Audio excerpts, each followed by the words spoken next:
Você acha que as condições são muito ruins na Coreia do Norte? Você não sabe de nada.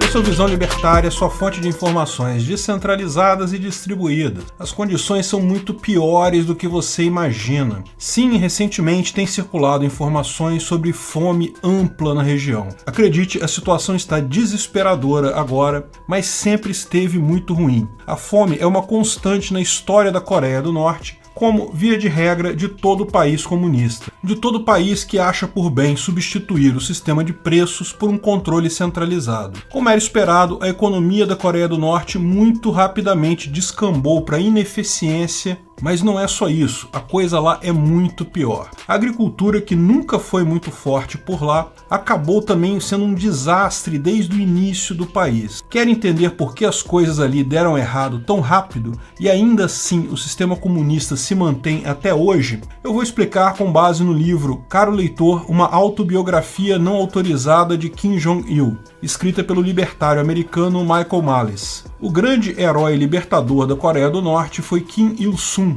pai de Kim Jong-il e avô de Kim Jong-un e Kim Yo-jong, que imagina seja quem está comandando o país nesse momento. A Coreia surgiu da unificação de 3 pequenos reinos que havia na região da península por volta de 57 a.C.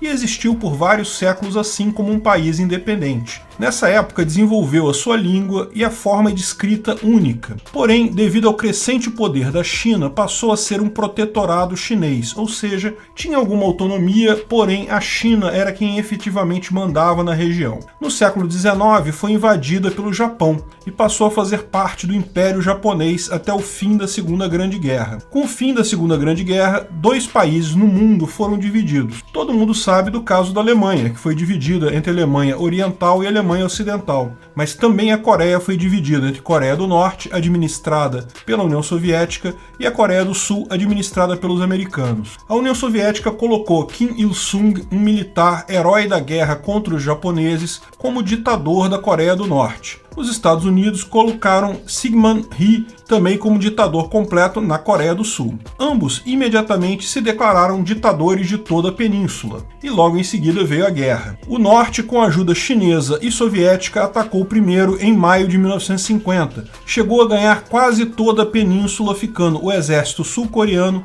restrito a uma região ali de Pusan. Então as tropas americanas chegaram em setembro daquele ano e viraram a guerra. Retomaram não apenas toda a área original da Coreia do Sul, mas também quase toda a Coreia do Norte. Em novembro de 1950, os exércitos da Coreia do Norte ficaram restritos a uma pequena região na fronteira e na região nordeste do país. Porém, novamente, a China mandou reforços e no final as fronteiras ficaram mais ou menos as mesmas do início, que são mais ou menos as fronteiras que temos hoje. Detalhe, os países nunca declararam o fim da guerra, nunca houve um armistício. Em tese, ainda estão em guerra até hoje. Após a guerra, sob a orientação de Stalin, Kim Il-sung resolveu implementar o comunismo com o mesmo rigor e força do seu amigo russo. A primeira coisa que ele fez foi criar o sistema Songbun, um sistema de castas da Coreia do Norte. Sim, exatamente isso, similar ao que acontecia no passado na Índia. Você recebe uma classificação do governo que diz que tipo de cidadão você é. Dependendo da sua casta, você terá mais ou menos direito. Para iniciar o processo, foi feito um enorme censo no país, identificando cada cidadão e classificando em uma das 3 castas principais. A casta mais alta é chamada de Core, ou Central. É composta por militares que lutaram nas guerras do Japão, na Segunda Guerra e na Coreia, membros do Partido Comunista, sindicalistas e operários. Essa é a casta mais alta no regime comunista. A casta mais baixa para eles é chamada Ostile, ou hostil, que era composta por donos de terra, donos de comércio, donos de indústria, antes da guerra. Advogados, banqueiros, padres também estavam nessa casta. É a casta dos intocáveis, a casta mais baixa. Não pode fazer curso superior, não pode ir para a capital do país, não pode chegar nem próximo às fronteiras. Tipicamente o pessoal da casta hostil fica exilado no nordeste do país, que é a parte menos desenvolvida de lá. São os últimos a receberem comida em racionamento. E entre esses 2 extremos, a casta wavering, ou oscilantes,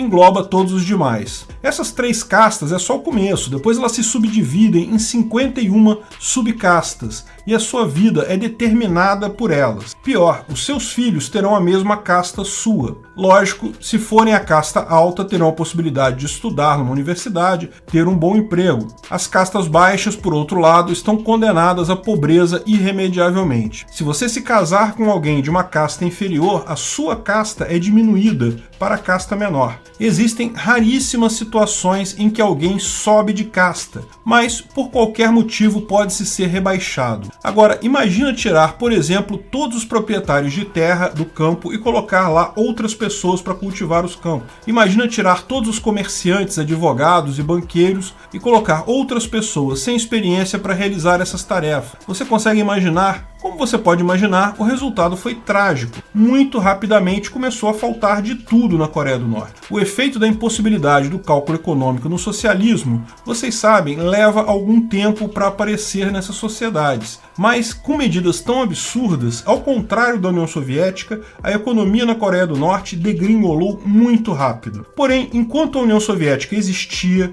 e tinha interesse em manter países comunistas no mundo, a situação era confortável. A União Soviética garantia subsídios e comprava os poucos produtos ineficientes criados pela Coreia do Norte, meramente para manter o país vivo. Com isso, Kim Il-sung estabeleceu uma ditadura de forma muito dura, quase religiosa. Toda casa na Coreia do Norte precisa reservar uma parede para a foto do grande líder. Os professores atribuem a ele qualidades quase divinas mesmo. O problema todo começou quando a União Soviética colapsou. A Rússia não tinha interesse em subsidiar a Coreia do Norte. A Coreia do Norte não conseguia produzir comida para alimentar seus próprios habitantes e não conseguia produzir nada que tivesse valor para ser trocado com outros países por comida. Kim Il-sung tratou desse problema com a tradicional solução comunista. Lançou um problema conclamando os norte-coreanos a diminuir de 3 refeições para 2 refeições por dia. Pronto, problema resolvido, certo? Grandes soluções da história do socialismo. Afinal, quem se importa com quantas calorias cada um precisa consumir por dia, né? É só comer menos. Lógico, isso junto com um sistema de casta que fazia com que as castas menores tivessem menor prioridade na distribuição de comida, levou muitos à morte por inanição. O que, na verdade, estava de acordo com os planos do grande líder. Ele chegou a falar em determinado momento: é muito difícil fazer o comunismo funcionar com muita gente. Ou seja, na cabeça dele, era bom que tivesse menos gente. O comunismo talvez funcionasse com menos gente. Na verdade, grande líder, é impossível fazer o comunismo funcionar com qualquer número de pessoas, como já explicou Mises em seu paper em que descreveu a impossibilidade do cálculo econômico no socialismo. Para entender esse argumento, veja o vídeo sobre isso lá no canal Ancapsu Classic. Mas a repressão lá não é só fome, não é só o sistema de castas e a ineficiência da falta do sistema de preços. Existe também o sistema de delação e punição familiar. Todo estudante aprende muito cedo que deve denunciar seus pais e mesmo seus colegas de classe e seus professores se ver qualquer ação indevida destes. Coisas como aplaudir com pouco entusiasmo o grande líder já é motivo para punição. Pior, as punições lá são sempre familiares. Se você fizer alguma coisa errada, toda a sua família, 3 gerações dela serão punidos. A única chance de escapar é se for você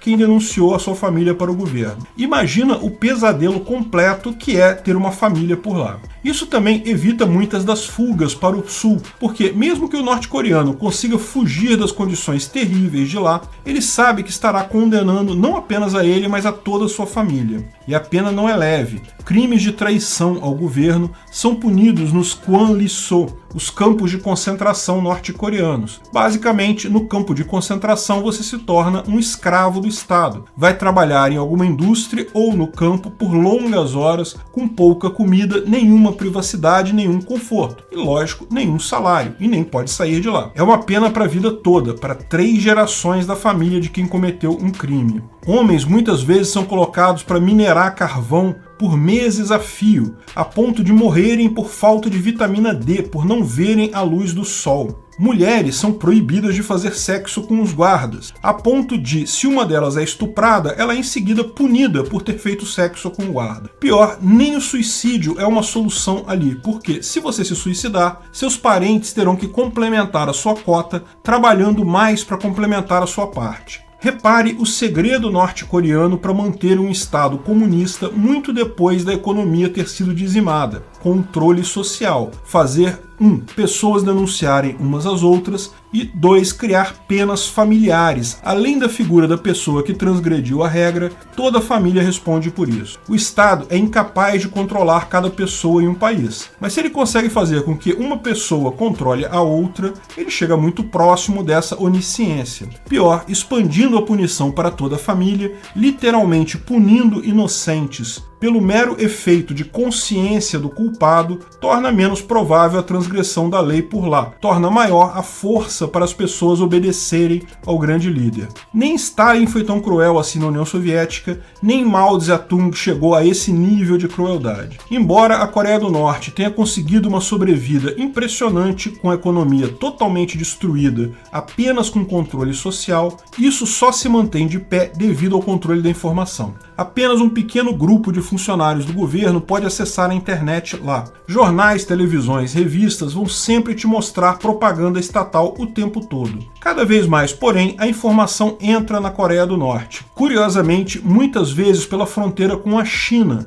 uma vez que a fronteira com a Coreia do Sul é muito controlada, mas muitos habitantes da Coreia do Norte acabam tendo contato com mercados e com outras pessoas através da fronteira com a China. Cada vez mais, os habitantes de lá estão cientes do tamanho da falha que é o Estado comunista da Coreia do Norte. Como a fome e escassez de tudo em que vivem é culpa do governo. Eles podem usar essa ditadura cruel e desumana para se manter no poder por muito tempo, usando essas técnicas brutais e controlando a informação. Mas não há como controlar a informação para sempre e não há comunismo que dure para sempre.